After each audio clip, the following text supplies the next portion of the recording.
My dear friends, मैं अलीमुद्दीन शेख कादरी और मेरा यूट्यूब चैनल है अलीमुद्दीन शेख कादरी। सबसे पहले हम आपको बताएंगे, आप जिन लोगों ने मेरे चैनल को सब्सक्राइब ना किया हो वो लोग मेरे चैनल को सब्सक्राइब कर लेंगे। और आज मैं वह एक इम्पॉर्टेंट टॉपिक आपको बताने चल रहा हूं जो सदैव हमेशा से आपके दिमाग में एक विशेष प्रकार के क्वेश्चन के रूप में पैदा होता रहा है। हमने जो अपना पिछला लेक्चर अपलोड किया है उसमें सिर्फ हमने फोटोसिंथेसिस के विषय में बताया कि वास्तव में फोटोसिंथेसिस होती कैसे है, प्रकाश संश्लेषण की क्रिया होती कैसे है। तो प्रकाश संश्लेषण की क्रिया कार्बन डाइऑक्साइड, जल, सूर्य के प्रकाश की उपस्थिति में क्लोरोफिल के साथ मिलकर के ग्लूकोज का निर्माण कर देना और ग्लूकोज के निर्माण के साथ ही साथ ऑक्सीजन का विमोचन करना, यह प्रकाश संश्लेषण की क्रिया हो जाती है। इसके साथ ऊर्जा निकलती है। 673 कैलोरी इसमें से एनर्जी निकलती है। माय डियर फ्रेंड्स, यह एक सिंपल सा रिएक्शन है और इस रिएक्शन को आप सभी लोग कई बार पढ़ चुके हैं, कई बार जान चुके हैं। क्लास 6 से आप पढ़ते चले आ रहे हैं व्हाट आर फोटोसिंथेसिस, प्रकाश संश्लेषण क्या है। लेकिन आज हम आपको इसकी कुछ गहराइयों के विषय में बताने चल रहे हैं जो कि बहुत ही इंपॉर्टेंट है और खास करके उन बच्चों के लिए जो 10th, 12th और जो कॉम्पिटिटिव एग्जाम के लिए क्वालिफाई करने के लिए तैयारी कर रहे हैं। तो जरा हमारी बात पर विशेष ध्यान दीजिएगा कि प्रकाश संश्लेषण की क्रिया में जो मैं क्वेश्चन अराइज कर रहा हूं, पहले बार उस क्वेश्चन को ध्यान दीजिएगा कि प्रकाश संश्लेषण की क्रिया में जो ऑक्सीजन विमोचित होती है, जो ऑक्सीजन निकलती है, इवेल्युएट होती है, वह ऑक्सीजन कार्बन डाइऑक्साइड की होती है। कार्बन डाइऑक्साइड में भी आपने देखा कि ऑक्सीजन है और H2O में भी ऑक्सीजन है। प्रश्न यह उठता है कि वह ऑक्सीजन जो ऑक्सीजन हमें जीवन देती है, जो ऑक्सीजन हमें जीवन देती है। जूलियस एफ फॉन जॉर्ज ने कहा, it's very little amount of oxygen it gives life for us. यह जूलियस एफ फॉन जॉर्ज का सेंटेंस है। उन्होंने कहा कि little amount of oxygen it gives life for us. थोड़ी सी ऑक्सीजन की मात्रा ही हमें जीवन देती है। अर्थात हमारा जीवन अगर है तो किससे है? ऑक्सीजन से है। क्लियर हो गया? और वह ऑक्सीजन जो हमको मिल रही है, ध्यान दीजिएगा, वह ऑक्सीजन जो हमें मिल रही है, वह ऑक्सीजन हमको कहां से मिल रही है? क्लाइमेट में जो ऑक्सीजन है वो पेड़ पौधों के द्वारा फोटोसिंथेसिस की क्रिया से जो ऑक्सीजन रिलीज होती है, यही ऑक्सीजन क्लाइमेट में जाती है और हम उसके एवज में पेड़ पौधों को कार्बन डाइऑक्साइड देते हैं। तो आइए देखते हैं कि वह कौन सी ऑक्सीजन है और किस प्रकार की ऑक्सीजन है। पहले इस थियरी को समझने से पहले मैं कुछ इंपॉर्टेंट थियरी को बताना चाहता हूं, जिसमें मेरी पहली थियरी है कि फॉन और नील की, फॉन और नील की थियरी है। फॉन और नील ने अपनी थियरी को सबसे पहले जब डिस्क्राइब किया, उन्होंने यह बताया कि प्रकाश, ध्यान से देखिएगा रिएक्शन को आप, प्रकाश संश्लेषण की क्रिया में, मींस यहां पर ये लाइट जो आ रही है इसको हम फोटॉन के रूप में Hν बोलेंगे। फोटॉन मींस फोटॉन है ये, Hν फोटॉन। तो प्रकाश संश्लेषण की क्रिया में ये फोटॉन, यहां पर CHL लिख रहे हैं जिसका शॉर्ट फॉर्म होता है क्लोरोफिल। CHL लिखा जाएगा जिसका शॉर्ट फॉर्म है क्लोरोफिल का, यह शॉर्ट फॉर्म है। तो प्रकाश संश्लेषण की क्रिया में जो क्लोरोफिल और फोटॉन ये एक्टिवेट जो रिएक्ट कर रहे हैं एक दूसरे से, जो है कार्बन डाइऑक्साइड और जल जो एक दूसरे से अभिक्रिया कर रहे हैं, इनके अभिक्रिया करने से, रिएक्शन करने से ग्लूकोज का मॉलिक्यूल बन रहा है। माय डियर फ्रेंड्स, ग्लूकोज का मॉलिक्यूल तो बना, अर्थात फूड फॉर्मेशन हो गया, उसके साथ ही साथ 6O2 ऑक्सीजन भी निकल गई। लेकिन आगे क्या आप देख रहे हो? आगे क्वेश्चन मार्क लगा हुआ है। इधर देखिए भाई, जो क्वेश्चन मार्क लगा हुआ है, यह क्वेश्चन मार्क क्या बता रहा है? ये क्वेश्चन मार्क बता रहा है कि आगे भी कुछ है। क्या यह रिएक्शन सही है? ये क्वेश्चन मार्क जो मैंने आगे लगाया है, यह मायने नहीं लगाया। इस क्वेश्चन मार्क को फॉन और नील ने लगाया कि आगे भी कुछ है। और फान और नील ने अपने रिएक्शन में बताया कि कार्बन डाइऑक्साइड और वाटर दोनों का रिएक्शन होता है in presence of photon and chlorophyll, they have form to the glucose molecule. Glucose molecule is the food of plants. Clear? यह जो है पौधों का मुख्य भोजन है। उसके साथ ही साथ आप देख रहे हैं 6 मॉलिक्यूल ऑफ ऑक्सीजन रिलीज हो रही है। 6 मॉलिक्यूल ऑफ ऑक्सीजन रिलीज हो रही है। इसी पर आप देखिए यहां पर दूसरा कार्बन डाइऑक्साइड और वाटर दोनों यहां पर जो यहां पर लिया गया प्रोडक्ट है वो यहां पर लिया, सिर्फ क्वांटिटी चेंज की गई। ध्यान दीजिएगा माय डियर फ्रेंड्स, यहां पर ध्यान दीजिएगा, सिर्फ क्वांटिटी चेंज की गई है। यहां पर 6 मॉलिक्यूल में लिया गया है, यहां पर ओनली 2 मॉलिक्यूल में लिया गया। 2 मोल H2O, 2 मोल CO2, ये दोनों मिलकर के ऑक्सीजन को रिलीज कर दिए। फिर भी यहां क्वेश्चन एराइज कर रहा है, फिर भी यहां क्वेश्चन एराइज कर रहा है कि क्या यह ऑक्सीजन इस कार्बन डाइऑक्साइड की है या इस ऑक्सीजन की है। इसका उत्तर फान और नील नहीं दे सके। इसका उत्तर फान और नील नहीं दे सके। सिर्फ उन्होंने बताया कि यह जो रिएक्शन बना कि O2 प्लस CH2, आप देखा ब्रैकेट में लिखा गया CH2O, CH2O को हम ओपन करेंगे तो FCHO आ जाएगा। फार्मी जो इसको कहेंगे हम फॉर्मल्डिहाइड। क्या बोलेंगे? फॉर्मल्डिहाइड। एल्डिहाइड ग्रुप लगा हुआ है, फॉर्मल्डिहाइड अकेला कार्बन है, इसको कहेंगे हम आईपीएससी में कहेंगे मेथेनल। तो ध्यान दीजिएगा यहां पर उन्होंने कहा कि फॉर्मल्डिहाइड। ध्यान दीजिए अगर यहां पर n की वैल्यू को हम 6 कर दें तो C6H12O6 हो जाएगा, मींस ग्लूकोज हो जाएगा। अगर यहां पर n की वैल्यू लिख करके हम उसको 6 कर दें तो ये ग्लूकोज का मॉलिक्यूल बन जाएगा।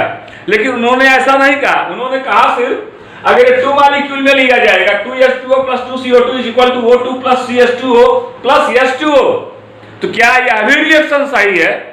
क्या पौधे वाष्प जो है ऑक्सीजन निकालने के साथ साथ जल का भी निष्कासन कर रहे हैं? जी हां, पौधों से वाष्पोत्सर्जन की क्रिया के द्वारा, ट्रांसपायरेशन क्रिया के द्वारा वाटर जो एक्सेस अमाउंट ऑफ वाटर होता है वह भी क्लाइमेट में रिलीज होता है। इसीलिए कहा गया कि जो है पौधे जो है पानी की अतिरिक्त मात्रा को निष्कासित कर देते हैं, तो पौधे पानी की अतिरिक्त मात्रा को यहां निष्कासित कर दिए।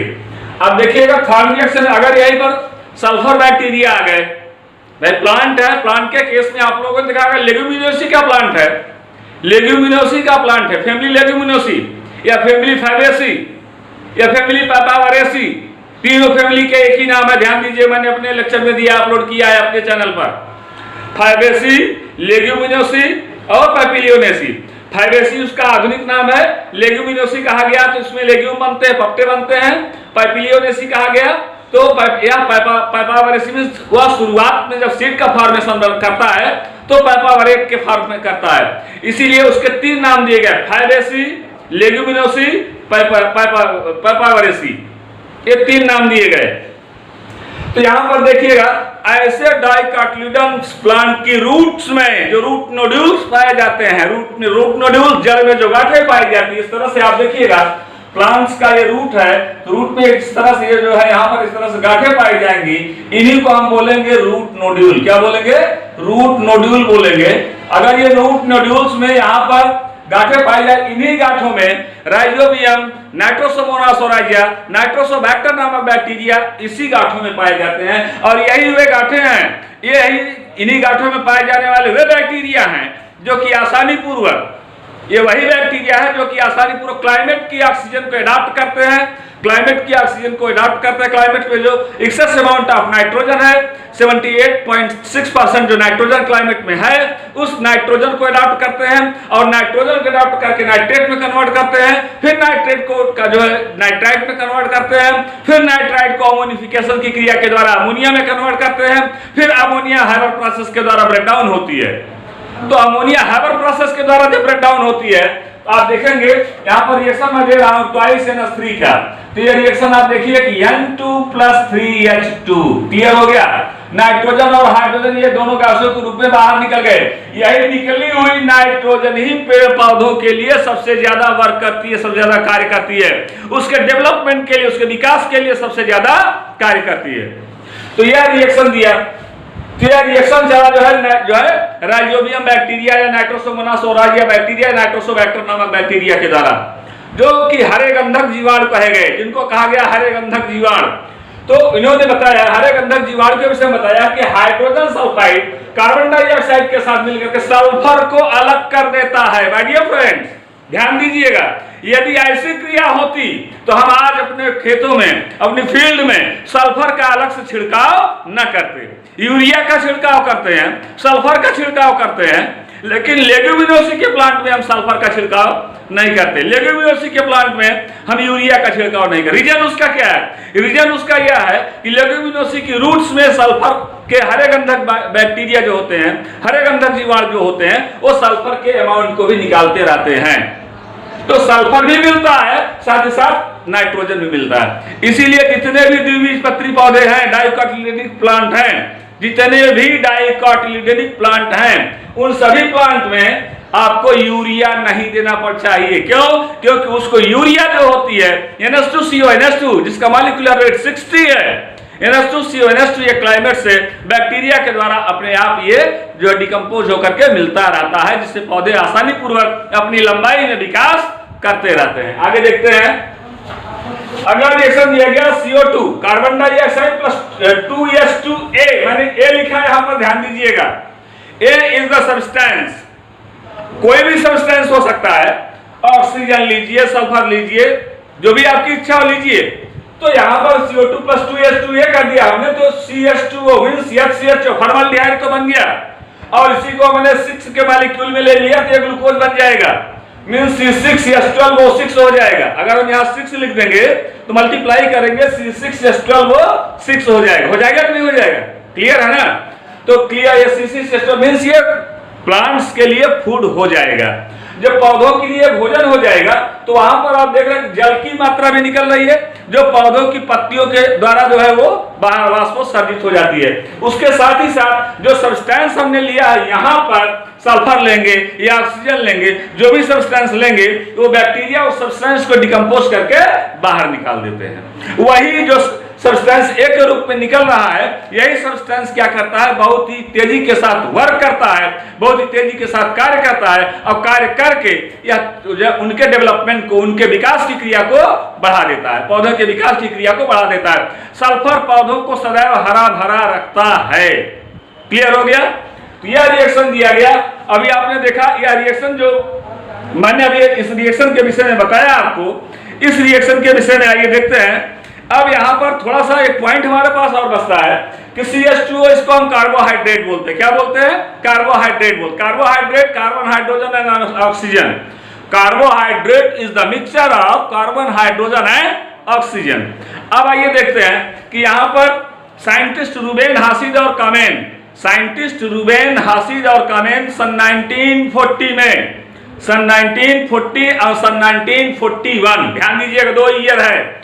रूबेन, हासिद, कामेन, ये 3 साइंटिस्ट सन 1941 और सन 1940, ये 2 साल तक लगातार इन्होंने वर्क किया और यह सिद्ध कर दिया कि प्रकाश संश्लेषण की क्रिया में जो ऑक्सीजन विमोचित होती है, जो ऑक्सीजन निकलती है, वह कार्बन डाइऑक्साइड से है या जल से है। तो आइए सबसे पहले हम इसको देखते हैं, कि यह जल कैसे, कहां से निकल रहा है और ऑक्सीजन कैसे, कहां से निकल रहा है। इसके पहले हम आपको बताएंगे कि जो लाइट की, जो प्रकाश की आने वाली किरणें होती हैं, उनकी वेवलेंथ कितनी होती है। तो माय डियर फ्रेंड्स, अगर यहाँ पर हम वेवलेंथ की बात करें, अगर तरंगदैर्घ्य की बात करें, तो इसके विषय में 2 चीजें बहुत ही इंपॉर्टेंट हैं, जो कि फिजिक्स में नहीं बताया जाएगा आपको, जो चीजें फिजिक्स में आपको नहीं बताई जाएंगी। और उसके बाद जो है यहाँ पर मैं आपको बताना चाहूंगा, वह देखिएगा, जैसे श्वेत प्रकाश की किरण, इस तरह से श्वेत प्रकाश की किरण आ रही है और यहाँ पर ये जो है प्रिज्म एक रखा गया और इस प्रिज्म से यहाँ पर किरणें आई और स्कैटरिंग हो गई इस तरह से, आप देख रहे हैं कि ये 7 कलर में डिस्ट्रीब्यूट हो गए, 1 2 3 4 5 6 और एक 1 और बढ़ा दीजिए, ये 7 कलर में डिस्ट्रीब्यूट हो गए। इसको जो डिस्ट्रीब्यूट हो गया, तो इसको हम क्या कहते हैं? VIGYO, विग्यो, 1 2 3 4 5 6 7, तो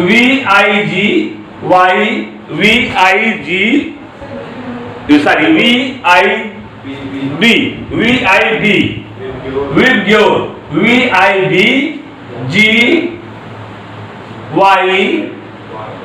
OR। ध्यान दीजिएगा, इनका नामकरण देखिएगा जरा से, violet, indigo, blue, green, yellow, orange, red. Clear हो गया? यह है वायलेट, वायलेट, आगे आइए इंडिगो, इंडिगो, और आगे जाते हैं ब्लू, और आगे जाते हैं ग्रीन, और आगे जाते हैं येलो, और आगे जाते हैं ऑरेंज, और आगे जाते हैं रेड। अब हम आपसे एक क्वेश्चन पूछना चाहते हैं कि इससे आगे क्यों नहीं जाते? हम 7 कलर की ही किरणें क्यों देखते हैं? आइए बताइए इसका उत्तर आप लोग। कि जब श्वेत प्रकाश की किरण किसी प्रिज्म से आकर के टकराती है तो 7 ही कलर में क्यों विभाजित हो जाती है? क्यों नहीं और कलर इसके दिखाई देते? आप कहेंगे हमने फिजिक्स में पढ़ा है 7 ही कलर होता है, आप एक्स्ट्रा क्यों कहां से बता रहे हैं? तो माय डियर फ्रेंड्स, इस विषय में मैं आपको एक बात बता देना चाहता हूं कि जो बहुत ही इंपॉर्टेंट है कि यह जो प्रक्रिया होती है, इस प्रक्रिया में किस तरह से, कहां से और ऑक्सीजन का विमोचन होता है, इसमें आप ध्यान दीजिएगा कि क्लोरोफिल स्पेक्ट्रम जो होता है, रेड जिसकी तरंगदैर्घ्य आपने देखा, वेवलेंथ आपने देखा, रेड की वेवलेंथ आपने देखा है, इसकी वेवलेंथ होती है 700, ये 700 वेवलेंथ होती है। और सबसे लोअर की वेवलेंथ होती है 390, इसकी होती है 390। और ना तो 390 के नीचे की वेवलेंथ और ना तो 700 के ऊपर की वेवलेंथ, इन दोनों वेवलेंथ समझ लेना, तरंगदैर्घ्य इतनी हाई वेवलेंथ के एवं ऊपर जाने पर यह हमें दिखाई नहीं देता और इससे नीचे जाने पर यह हमें दिखाई नहीं देता। इस बात का ध्यान रखिएगा कि अगर इसकी फ्रीक्वेंसी, इसकी वेवलेंथ 700 के एवं चली गई तो यह हमें दिखाई नहीं देगा और 390 के नीचे आ गई तो यह हमें दिखाई नहीं देगा। जो विजिबल होते हैं, जो दिखाई देते हैं, वह 390 to 700, इसके बीच में ही के कलर हमें दिखाई देते हैं। अगर इसके बीच के ही कलर हमें दिखाई देते हैं तो हम यह मान लेते हैं कि एक व्हाइट लाइट जो सूर्य के प्रकाश की किरण आ रही है, व्हाइट लाइट जो आ रही है, व्हाइट रेजेस जो आ रही हैं, वह कितने कलर में डिवाइड हो जाती हैं? 7 कलर में डिवाइड हो जाती है। हम ये मान लेते हैं, जबकि क्या वास्तव में सही है? भाई इसके ऊपर हमें दिखाई नहीं दे रहा है, इसके नीचे हमें दिखाई नहीं दे रहा। अगर हमें दिखाई देता तो हम आसानी पूर्वक कह देते नहीं 7 कलर ही नहीं और भी कलर है इसमें है। जाहिर सी बात है कि इसके ऊपर और भी कलर हैं, इसके नीचे और भी कलर हैं, लेकिन जो विजिबल हैं, जो हमें दिखाई देते हैं, उनकी वेवलेंथ जो होती है वो 390 वायलेट से लेकर के रेड पर आएंगे, 700 पर आएंगे, तो ये वेवलेंथ हमको विजिबल वेवलेंथ होती है। ध्यान रहे कि इतनी हाई फ्रीक्वेंसी की वेवलेंथ होती है कि आने के बाद सीधा जब प्रकाश की किरण आती है पत्तियों पर पड़ती है, जिसका फिगर मैं अपने इस चैनल पर अपलोड करूंगा और आप उसको देखिएगा, समझिएगा, पढ़िएगा।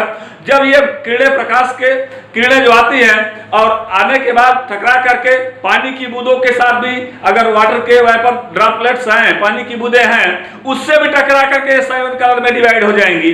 तो ये जो कलर में डिवाइडेशन हो रहा है इनका, उसी के सहायता से अपने भोजन को बना लेते हैं।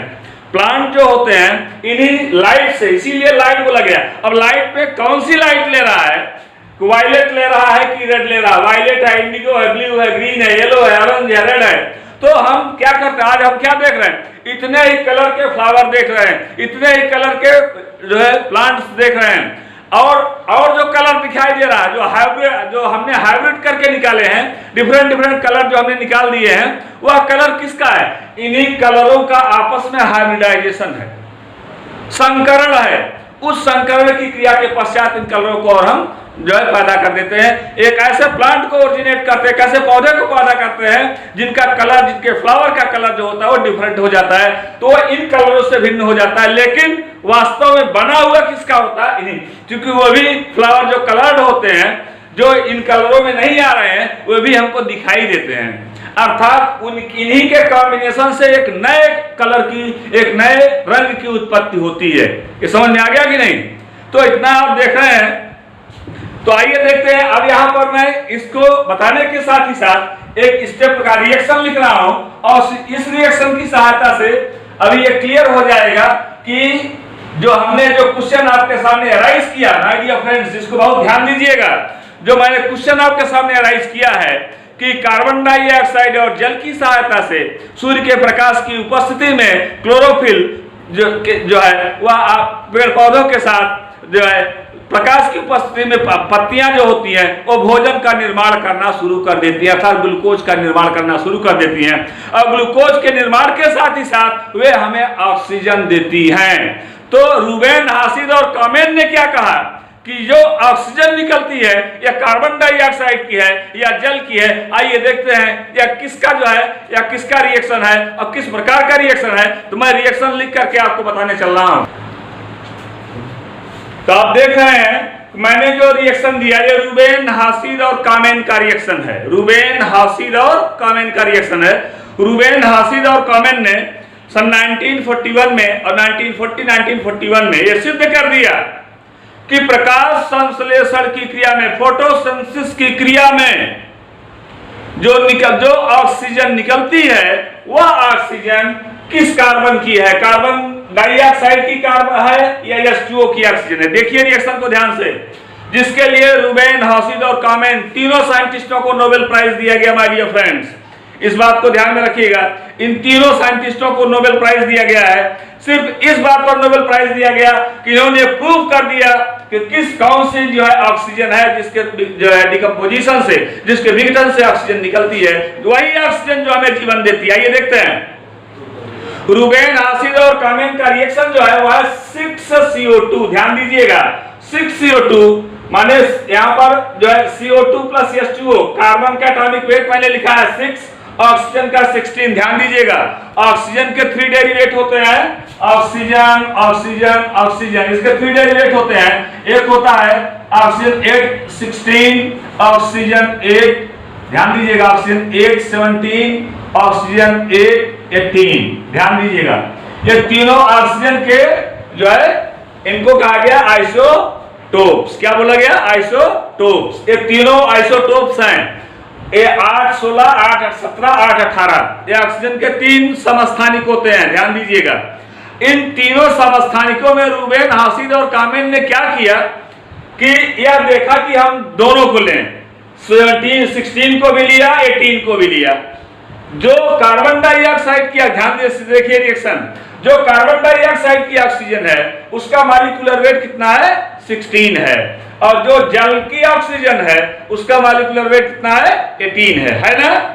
तो यहां पर आप देखिए कि अगर जो इसमें से रिलीज होगा जिसका मॉलिक्यूलर वेट 18 होगा वो जल से निकलेगा, जिसका 16 होगा वो कार्बन डाइऑक्साइड से निकलेगा। समझ में आया कि नहीं भाई? कार्बन डाइऑक्साइड में ऑक्सीजन वाला 16 है और H2O में ऑक्सीजन 18 है। तो यहां पर देखिएगा C6H12O6, यहां पर जो निकल रहे हैं एक जो है एक यहां पर जो निकल रहे हैं इनमें आप ध्यान दीजिएगा कि यहां पर ये जो निकला है ये सब 16 के निकले हैं, ये 16 का निकला हुआ है, ये भी 16 का निकला हुआ है।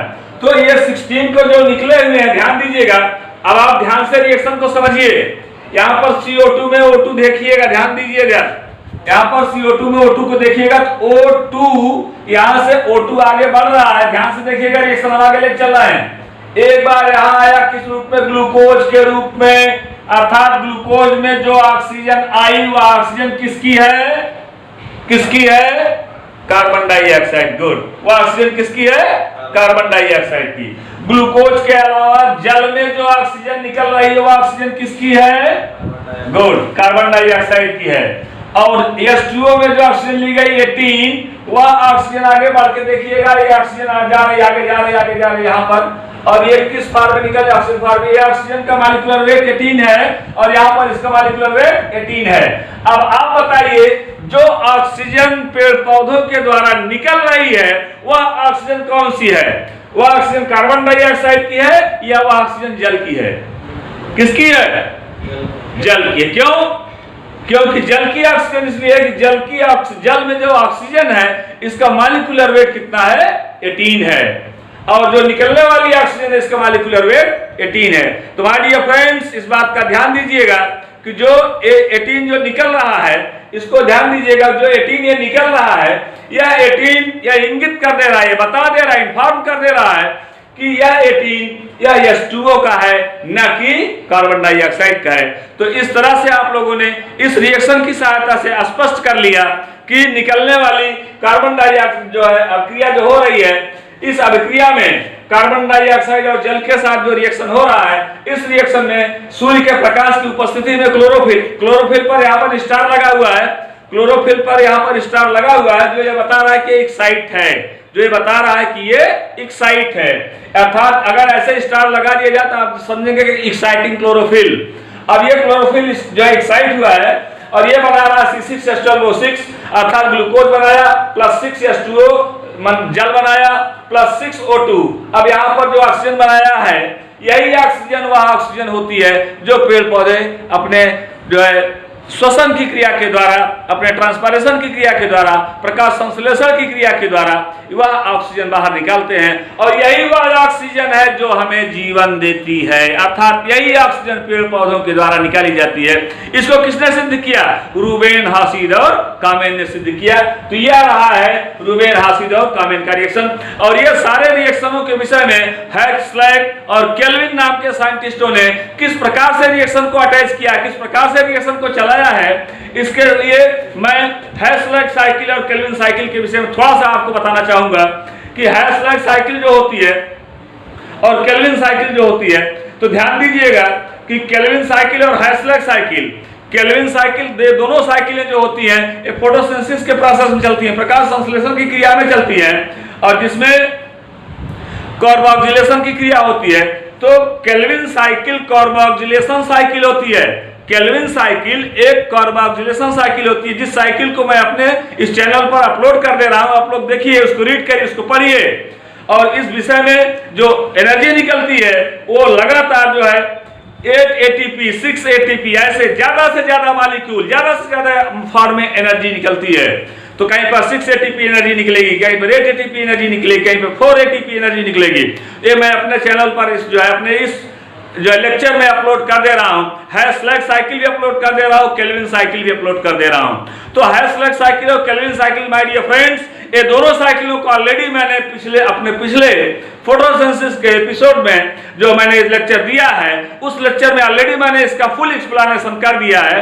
और ध्यान दीजिएगा कि यहाँ भी मैं दोबारा उसको अपलोड कर दे रहा हूँ। तो इस बात को आप फिर से एक बार, हैक्सलैग साइकिल क्या है, केल्विन साइकिल क्या है और ये कैसे चलती है, C3 साइकिल क्या होती है, C4 साइकिल क्या होती है, पौधे किस प्रकार से अपनी साइकिल को क्रिएट करते हैं, किस प्रकार से अपनी साइकिल को चलाते रहते हैं, ये सारे प्रोसेस ये दिए गए हैं। तो ये फोटोसिंथेसिस का वह प्रोसेस मैंने आज आपको बताया, जो आपके दिमाग में सबसे ज्यादा जो क्वेश्चन अराइज कर रहा था कि निकलने वाली ऑक्सीजन वह कौन सी ऑक्सीजन होती है, वह कार्बन डाइऑक्साइड की ऑक्सीजन होती है या जल की ऑक्सीजन होती है। तो माय डियर फ्रेंड्स, आपने देखा कि मैं अलीमुद्दीन शेख कादरी, जिन्होंने जो रूबेन हासिद और कामेन के रिएक्शन को एक्सप्लेन करके आपको प्रूव कर दिया कि जो प्रकाश संश्लेषण की क्रिया होती है, फोटोसिंथेसिस का जो रिएक्शन चलता है, उस फोटोसिंथेसिस के रिएक्शन में निकलने वाली ऑक्सीजन जो होती है वह किसकी होती है? वाटर की होती है। अर्थात वाटर मॉलिक्यूल जब डिकम्पोज करेगा, वाटर मॉलिक्यूल जब डिकम्पोज करेगा तभी जाकर के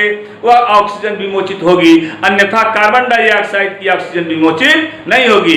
कार्बन डाइऑक्साइड की ऑक्सीजन जो होती है वह मुख्य रूप से जल और ग्लूकोज के मॉलिक्यूल को बनाने में भाग ले लेती है। तो इस तरह से आपने देखा कि मैंने आज के टॉपिक को जो है evolution of oxygen means oxygen का विमोचन कहां पर, कहां हो रहा है? फोटोसिंथेसिस, प्रकाश संश्लेषण की क्रिया में ऑक्सीजन का विमोचन जो हो रहा है वो कहां से हो रहा है, इसको मैंने प्रूव कर दिया है कि रूबेन हासिद कामेन के रिएक्शन से जो 1940 और 1941 में इन्होंने जो अपना रिएक्शन दिया है, जिसके लिए इनको नोबेल प्राइज मिला है, उसके लिए मैंने आपको बताया यह जो ऑक्सीजन निकल रही है, यह ऑक्सीजन वास्तव में यह जल की ऑक्सीजन होती है, न कि कार्बन डाइऑक्साइड की होती है। इसी के साथ मैं अलीमुद्दीन शेख कादरी और अपने YouTube चैनल अलीमुद्दीन शेख कादरी के माध्यम से आप सभी से एक बार फिर रिक्वेस्ट करना चाहता हूं कि जिन लोगों ने मेरे चैनल को सब्सक्राइब न किया हो वो पूरी तरह से सब्सक्राइब कर लेंगे और ध्यान देंगे कि जैसे तमाम क्वेश्चन बच्चे इस समय हमसे पूछ रहे हैं व्हाट्सएप के जरिए, आप लोग भी जिनकी समझ में अगर कहीं से भी क्वेश्चन नहीं आ रहा है तो वह क्वेश्चन आप लोग व्हाट्सएप से, हमारा व्हाट्सएप नंबर भी आप लोगों के पास है, मैंने कई बार अपना व्हाट्सएप नंबर भी दिया है, आप उससे डायरेक्ट क्वेश्चन हमसे पूछिए और उस क्वेश्चन का आंसर जो दिया जाएगा आपको, उस क्वेश्चन का आंसर आपको दिया जाएगा, बुक से दिया जाएगा। और यह जो मैंने जो टॉपिक डिस्कस किया, एक्सप्लेन किया है, यह doctor Ashok Kumar Bendre and Bendre Meerut college Meerut के head of department of botany हैं, उनकी बुक से मैंने ये सारे टॉपिक एक्सप्लेन किए हैं, जो बीएचयू में चलने वाली बुक है और ये एंट्रेंस एग्जामिनेशन के लिए बहुत ही इंपॉर्टेंट बुक है डॉक्टर अशोक कुमार बेंद्रे एंड बेंद्रेज की। तो इसी के साथ मैं अलीमुद्दीन शेख कादरी अपने आज के टॉपिक को यहीं पर समाप्त करता हूं और इसी